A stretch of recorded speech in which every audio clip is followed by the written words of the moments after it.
Allah semuanya. Ah, Masya Allah. Tundukkan pandangan, brother.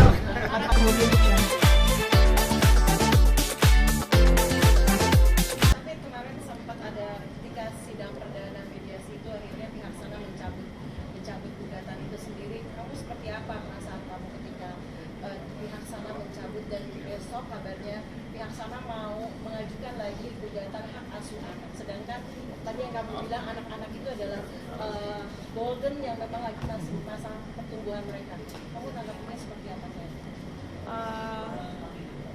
Sepertinya kalau soal itu dalam agama Islam tentunya anak-anak yang masih di bawah umur mumayyiz itu masih di bawah ibunya. Semua balik lagi ke, saya rasa nanti keputusan hakim akan bijaksana soal itu. Dan kamu akan tetap membela anak-anak, akan tetap ada di diri kamu gitu ya, ada di pihak kamu gitu. Pastinya, insya Allah. Tapi surat pernyataan yang dibuat kemarin yang 2002 kemarin kan bilang kalau 2022. ya 2022 kemarin kan kalau kita tahu kan dia akan menyerahkan hak asuh itu kepada Inara kan. Nah itu untuk jadi bukti yang kuat untuk Inara mempertahankan anak-anak di dalam diri. Betul. Sesuai dengan surat pernyataan yang udah di tangan aja. Jadi dia akan berarti itu jadi bukti kuat dari Inara buat dia sebagai Sebentar ya. bahwa kamu adalah wali dari anak-anak. Iya, saya rasa sudah sepantasnya dia komitmen dengan surat yang sudah ditandatangani. Dengan pencabutan itu sendiri gimana ya? Kalau soal itu saya nggak tahu ya strategi mereka mau seperti apa. Yang jelas semua bukti sudah ada, surat pernyataan pun sudah ditandatangan. Jadi ya sudah sepatutnya semua dijalankan sesuai dengan apa yang sudah dia terima aja sebagai konsekuensinya. Penegasan berarti dirimu memang sepakat untuk bercerai ya, tidak mau ada kata rujuk ataupun kembali lagi seperti itu karena kamu bilang kamu ngerasa kamu mampu untuk membiayai anak-anak, bilang seperti itu ya. Bukan seperti itu juga sebenarnya. Dari awal saya udah menawarkan mediasi, tapi beliau sudah bulat untuk bercerai. Bahkan saya sudah minta tolong Ustadz Berry untuk memediasi kami, tapi gagal. Jadi memang dari pihak dianya tidak mau. Kemudian dianya juga bersikeras sampai akhirnya dia menaruh gugatan talak. Ya saya sebagai istri bisa apa? Ya, Inara ini agak unik di dalam instastory Mbak Inara menyebutkan bahwa sholat dipermudah dengan 2 rakaat dijamaah. Itu maksudnya gimana sih Mbak? Dalam instastory Mbak yang di-update tadi. Apa Mbak? Itu bisa sedikit dijelaskan Mbak? Apakah Firgon tidak pernah sholat atau seperti apa gitu Mbak? Jadi kalau itu dia gimana ya? Kan kegiatan dia sebagai musisi itu kan sibuk ya, seperti yang kita tahu. Dan sholat 5 waktu itu bisa jadi kurang maksimal secara prakteknya gitu, karena mungkin akan sholat di akhir waktu atau lewat atau terburu-buru, itu kan jadi nggak afdol sholatnya. Jadi saya mempermudah dia sebaiknya dijama'. Nah, secara prakteknya itu kan balik lagi ke dia ya, mau dilakukan atau enggak. Tapi ada sedikit ini menurut kata aja Mbak ya, ada sedikit informasi bahwa agak berbeda ajaran yang diajarkan oleh keluarga Mbak kepada Firgon, karena secara Firgon mualaf gitu. Seperti apa Mbak ya? Ustaz Berry bisa jelaskan ketentuan jamaah. Wallahu a'lam bishawab. Apa kejadian saya nggak tahu ya. Yang jelas di dalam Islam itu ada keringanan, ada rukhsah bagi para musafir ataupun bagi keadaan darurat untuk berjamaah atau pasal malam. Itu ada. Nah, jadi yang dijelaskan atau posisi nanti itu kemudian aku tanya masalahnya mana itu masalah ngaji bang tadi tapi Iya betul. Iya betul. nggak Karena usah ada melebar itu di sini. Kalau saya rasa masalah fikih itu ada ilmunya dan semua sepakat. Tidak mungkin Inara mengajarkan sesuatu yang tidak ada dalilnya kan. Pasti Inara juga ada arahan dari guru. Jadi itu ya nanti mungkin deh kalau memang mau tabayun kepada fitur masalah jamaah pasal salat itu. Itu harus boleh ada kita duduk dan harus aja. ada Tanya aja ininya. maksudnya apa sih kesesatan di mana, kesalahan di mana terus harus kita tanyakan baik-baik, jangan sampai pertanyaannya Sekalian ngaji, sekalian kajian. ngaji aja, kita ngaji, datangkan Iya, guru, datangkan sekalian kiai, ya, ada dalilnya, ada kitabnya, insya Allah semua akan Kaina tadi Dr. Rika sempat sebut katanya sudah mulai live siaran lagi. Nah Kaina sendiri mungkin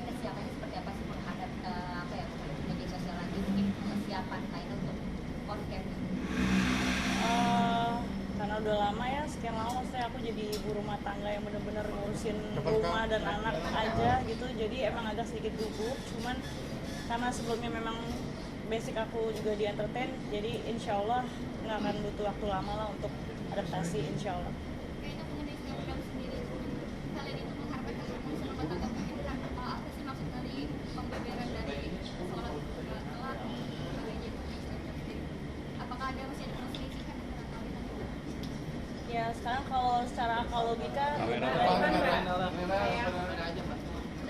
ya, jadi sekarang secara akal logika kita lebih pilih sholat di akhir waktu terburu-buru atau sholat di awal waktu tapi kita bisa mengerjakannya tenang di jamaah. Merasa itu nggak usah dibahas di sini. Iya. Dan itu silakan nanti tanya aja ke yang ahlinya. Kak Inara, untuk kembali ke depan kamera perlu ada persiapan khusus nggak sih atau sampai konsul atau segala sesuatu dari Kak Ina sendiri? Untuk apa?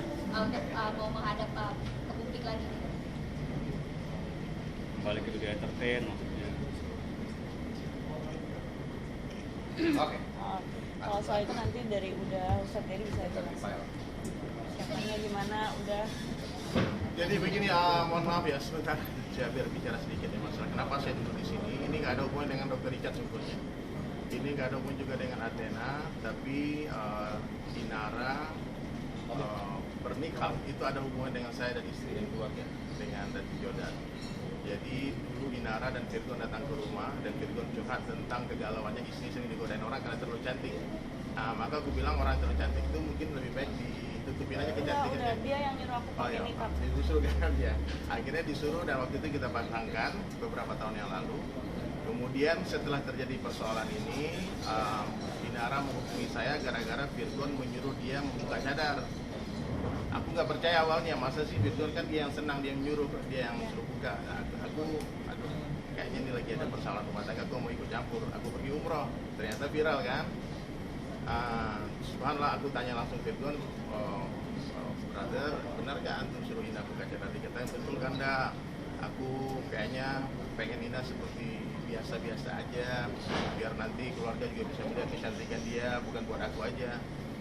Aku kasih tahu Ina, sebetulnya cadar dalam Islam itu tidak wajib. Kalau memang suamimu menginginkan buka cadar, silahkan dibuka aja.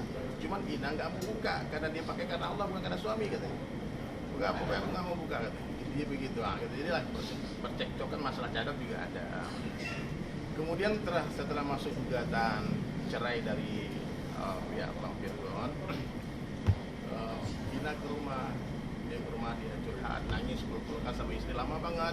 Terus dia cerita, aku gak yakin, maksudnya nanti ke depan nih aku masalah keperluan hidup, aku harus bekerja. Dan Ina waktu itu bertanya, Ustadz, boleh nggak aku kalau buka cadar? Saya bilang cadar itu tidak wajib, cadar itu sunnah. Mananya ya kalau kalian lihat orang bercadar, jangan dibilang itu salah. Itu urusan dia menutup wajah dia sendiri. Ataupun yang bercadar nggak boleh menyalahkan yang tidak bercadar. Ya, karena tidak membuka wajah seperti kakak-kakak ini itu tidak berdosa, bukan sebuah kemaksiatan. Nah, kemudian ternyata aku tanya, kenapa Ina nanya begitu? Aku nampaknya harus bekerja dan mungkin daruratnya pekerjaanku. Contohnya ternyata ini hubungannya dengan Athena kan? Athena kan klinik skincare kecantikan, otomatis ada hubungan dengan kecantikan wajahnya. Maka Ina undang aku datang, Dr. Richard, tolong jelaskan.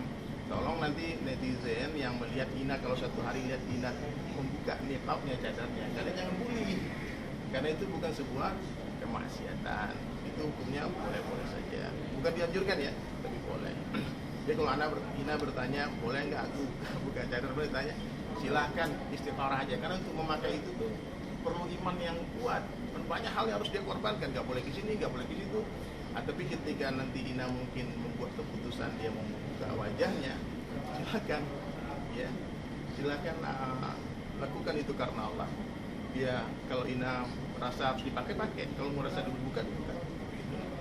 Itu jawaban dari aku ya. Jadi aku tidak memberatkan Ina, karena pertanyaan itu menggambarkan kondisi hati, Bang. Orang kalau imannya lagi ada ujian, dia bertanya boleh nggak? Jawabannya ya boleh.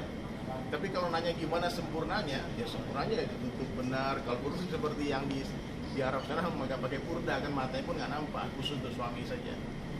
Nah, tapi kalau masalah boleh, standar hijab yang paling dasar dalam Islam itu membuka dan telapak tangan dinampakkan. Jadi silakan Ina, silakan ya ada media. Kalau Ina mau memutuskan mau membuka cadar, biar nggak jadi fitnah nanti kan. Jangan orang pikir nih gara-gara ini gara-gara itu tidak.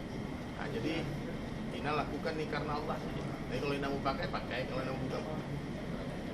Keputusan dari Ina apa? Ina sendiri seperti apa Mbak Ina?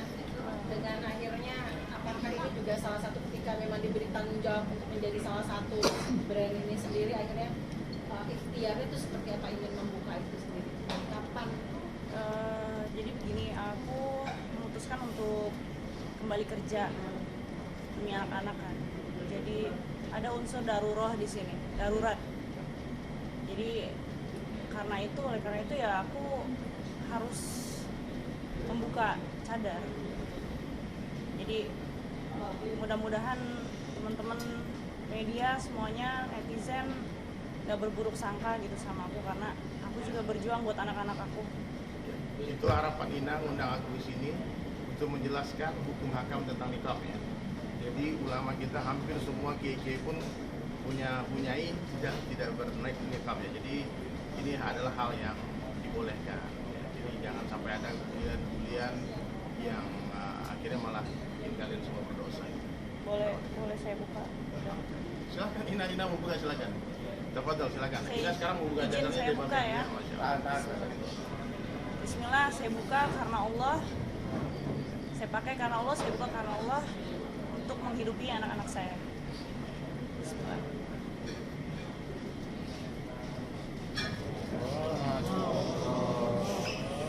Masya Allah semua yang Masya Allah. Tundukkan pandangan, brother. Jadi kayak Sini Kak Ina.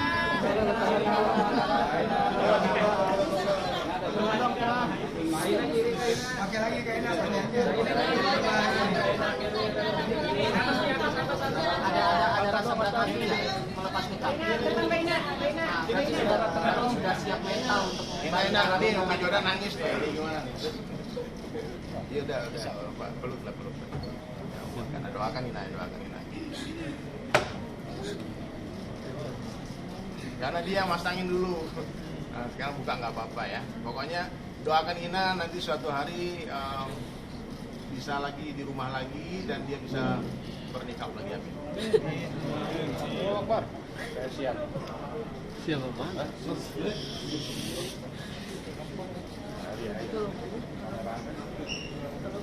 Saya juga. Insyaallah. Doakan Ina ya semuanya ya. Bisa kita doakan juga dengan hubungan rumah tangga Ina baik-baik saja. Ini ujian yang harus dilewati. Apapun solusinya nanti mungkin tetap bersama ataupun berpisah, itu adalah yang terbaik dari Allah. Itu nggak dok? Betul. berarti Mbak Ina sendiri mental seperti Ina apa? udah kuat banget. Oh, Akbar. Termasuk dengan bulian-bulian nantinya. Pasti akan ada kan? Insya Allah. Kuliah itu nggak ada artinya apa-apa buat saya. Yang paling penting buat saya itu ya saya bisa menghidupi anak-anak saya, itu aja. Butuh berapa lama Inara memutuskan untuk melepas nikah? Apakah ada sebelum adanya tawaran ini atau memang sesudah adanya tawaran ini baru kesiapan itu ada? Setelah saya digugat. Setelah digugat itu memang ada keinginan untuk melepas nikah. Iya. Kan sebetulnya ini yang diinginkan sama Firgon. Ina tidak bernikah. Mudah-mudahan dengan melepas nikah ini Firgon berubah pikiran. Nggak jadi cerai. Tapi Saya pikir cukup ya. Terakhir, keinginan apakah sudah mengambil putusan tetap ingin bercerai itu sendiri? oke, saya pikir cukup. Sebentar. Bentar, saya jelasin dulu. Saya ada podcast dengan Ina kan. Beliau juga sudah kasih tahu saya. Besok akan tayang detail lengkap kenapa alasan semuanya, kalian bisa ambil dari sana. Kalau enggak, kita nggak selesai nanti pulangnya di sini. Tapi yang jelas, saya pengen kasih tahu suatu hal di sini. Ya, masalah rumah tangga Inara, saya nggak akan ikut campur. Ustadz juga nggak ikut campur. Kita sama-sama nggak ikut campur. Kita ini juru damai. Itu menjadi haknya Inara. Saya juga tidak akan ngomporin apapun. Tapi karena beliau adalah orang saya, beliau adalah simbolisme perusahaan saya juga, dan beliau adalah brand ambassador saya siapapun yang mencari masalah di luar dari keluarga Inara itu juga akan berhadapan dengan hukum dengan saya. Ya, siapapun. Ya, jadi bagi orang-orang di luar sana yang melaporkan, kadang lucu sih, sudah korbannya malah yang dilaporkan ya. Tapi yang jelas sekarang Ina akan dapat full support dari saya. Mungkin itu terakhir. Mbak Ina sendiri seperti apa ketetapan hatinya untuk akhirnya mengambil keputusan untuk betul-betul penegasan aja bercerai atau mau rujuk? Saya sudah menyiapkan sih poin-poin untuk mediasi. Ina masih berharap semua baik-baik saja. Itu curhatannya kepada kami, kepada saya. Cuma tinggal di pihak sana mau baik-baik apa tetap mau lanjut ke pengadilan dan ribut-ribut itu kayaknya keputusan di tangannya. Sekaligus klarifikasi bahwa kabarnya katanya ibunya Firman bilang 200 juta ada begini harus segala macam klarifikasi karena seperti apa? Seperti yang udah pernah aku klarifikasi di Instastory sebelumnya, aplikasinya jelas, perusahaannya jelas, terdaftar di BEI. Jadi OJK sekali lagi tidak akan melindungi perjudian. Bukan buat dia. Bukan. Itu kan ada ilmunya. Apa itu mungkin saham kan atau seperti apa? Itu saham. Cukup. Oke, cukup ya. Terima kasih banyak semuanya. Selamat malam. All the best everybody, Masya Allah.